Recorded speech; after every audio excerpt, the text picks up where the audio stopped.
Hi guys! So, today I'm going to be making a speed paint of Gravity Falls and rambling about it for like 14 minutes. Yay!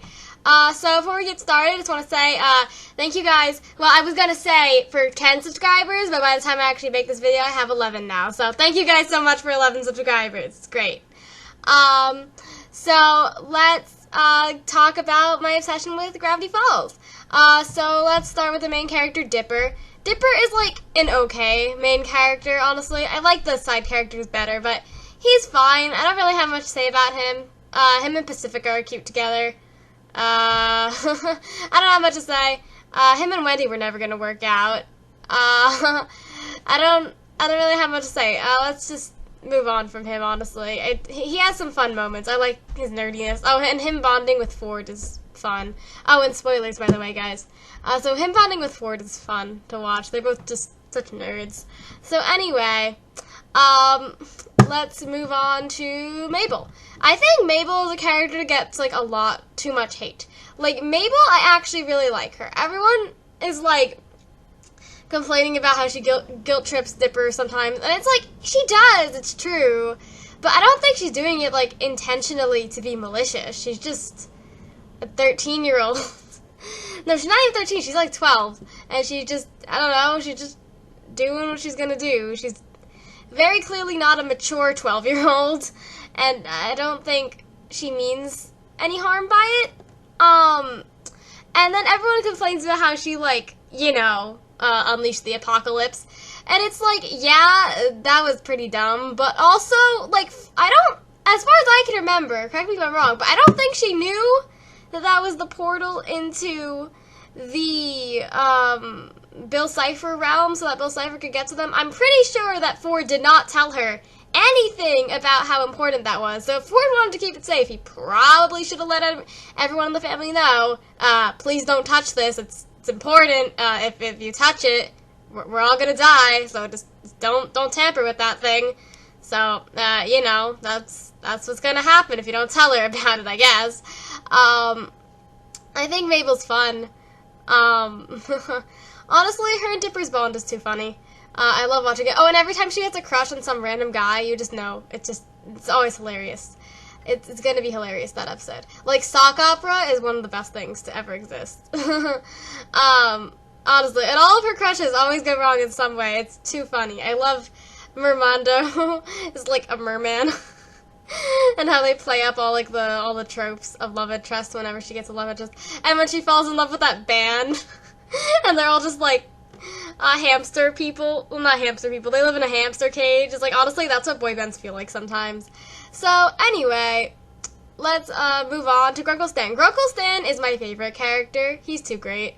I love his little quote where he's like, here at the Mystery Shack, we take the fun and no refunds. And he's like, I love how darn aggressive he is. Also, how many times has he been to jail now? I think it's hilarious that he has, like, a list of states that he's banned in.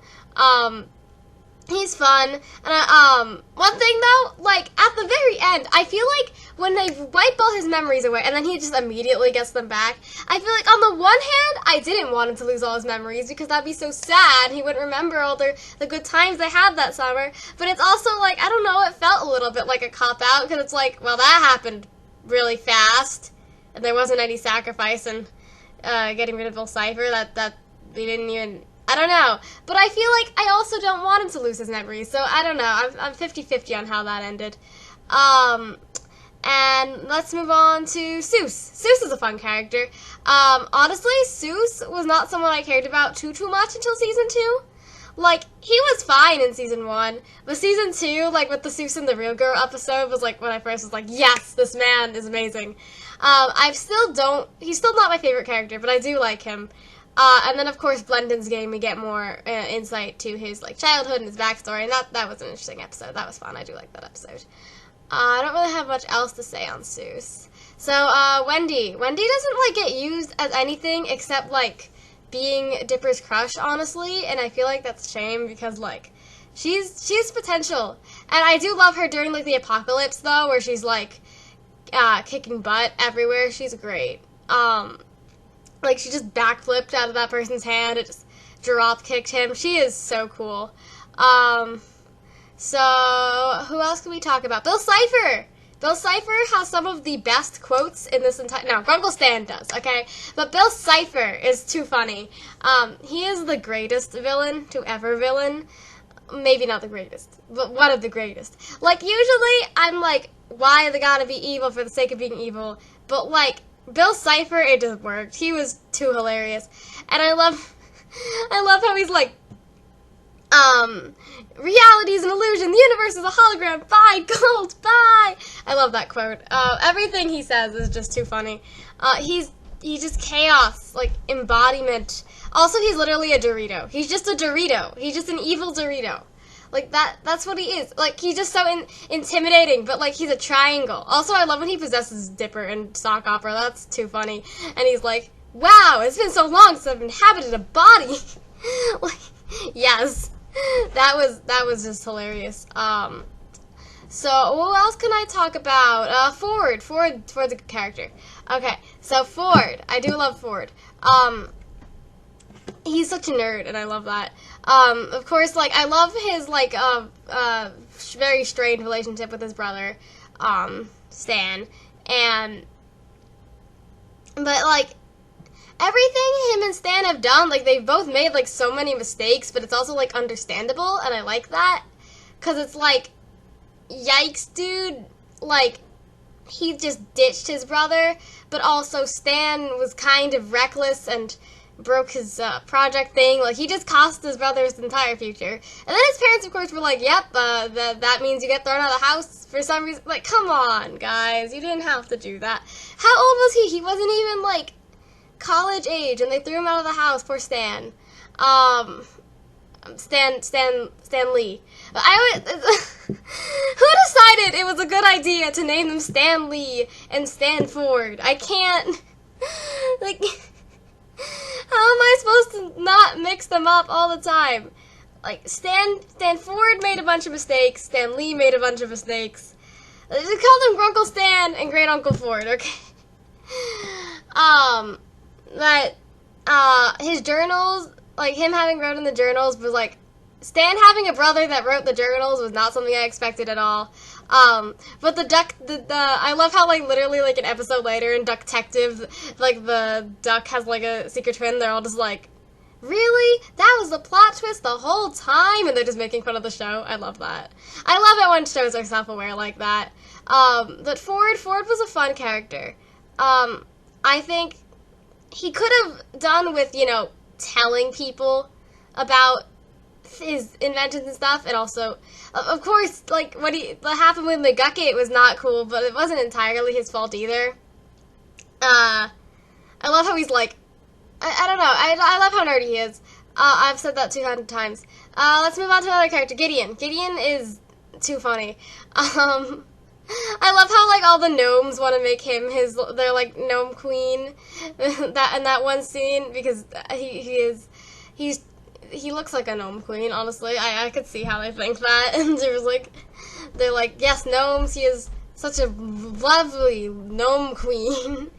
And also, though, like, dude, if you had to steal the deed to the safe, and you were gonna use dynamite anyway, why don't you use dynamite first, rather than resort to, like, getting some, like, evil deity spirit thing to help you with it? Like, he summons Bill Cipher, and Bill Cipher rips deer teeth out of a deer's mouth and just shoves it at him. He's like, wow, you're insane. I'm like, what did you expect, Gideon? You just summoned, like, some deity thing. What did you think was gonna happen, you idiot? Gideon, why? You didn't think that one through, did you? I did like I'm not sure how I feel about him getting, like, kind of redeemed-ish, not really, kind of, working for the good guys in the end. I guess it makes sense, because, I mean, Bill Cipher is kind of psycho. I mean, who wouldn't not want to work for him? But, I mean, also, he was also Gideon hasn't been he's been a horrible person this whole time, but, he's not cool. But I do love him as a villain. He is too funny. He's like, Mabel, dear. Also, can we talk about his poor guinea pig that shows up in that one episode? Like, I mean, of course, Gideon's not going to take care of his guinea pig properly. I mean, most people honestly don't take care of their guinea pigs properly. But, like, Gideon, of all people, it made sense that he wouldn't take care of it right. But Gideon, why did you have to put it in a cage that was the size of the guinea pig? And I'm ranting about this for too long, but I was like, dude, no! I get you're a horrible person, but they don't even point out that that's hard. And not, like, in every medium of any show, they always put the pets in these tiny cages, and they don't give anything to proper pet care. And I'm rambling, and no one who doesn't have a small pet knows what I'm talking about. But Gideon doesn't take care of that one guinea pig that he has in that one scene at all. Also, that his parents are just crazy. Bud is they're both funny characters, but they're also I don't know what they were thinking with parenting Gideon. Like Bud is like Gideon's such a spoiled brat. Oh, and the mom only shows up in like 1 or 2 scenes, I think, but she's just like, just keep vacuuming. I'm like, I feel bad for that character. Like, get out. Like, I feel like that's a character that I would have wanted to see more of, but alas, they're just a background character. And I feel so bad for the mom. Like, dang. Like, just keep vacuuming. So, what else can I talk about in this show?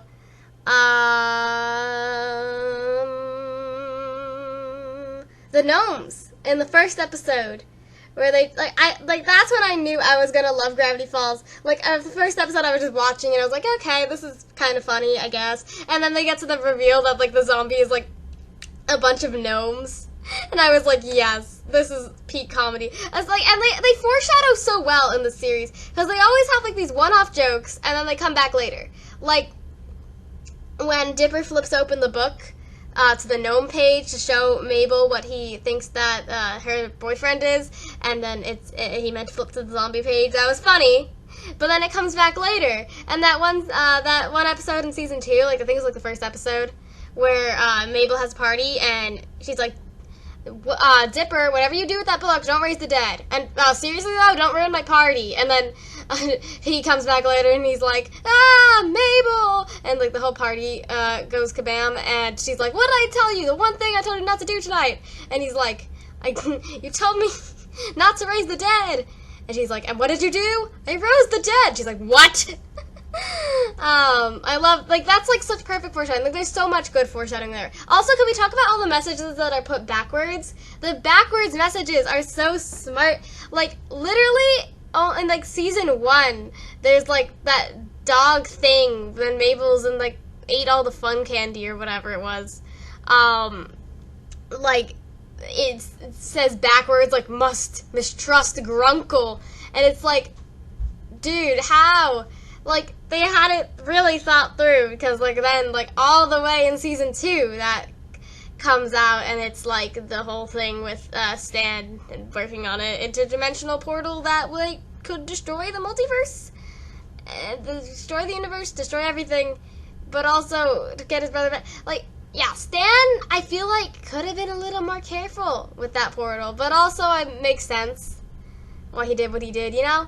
A lot of the characters and a lot of things, it's like, I hate what you did, but I also understand. But also, I like that Stan brought his brother back. I probably would have done the same thing. It makes sense.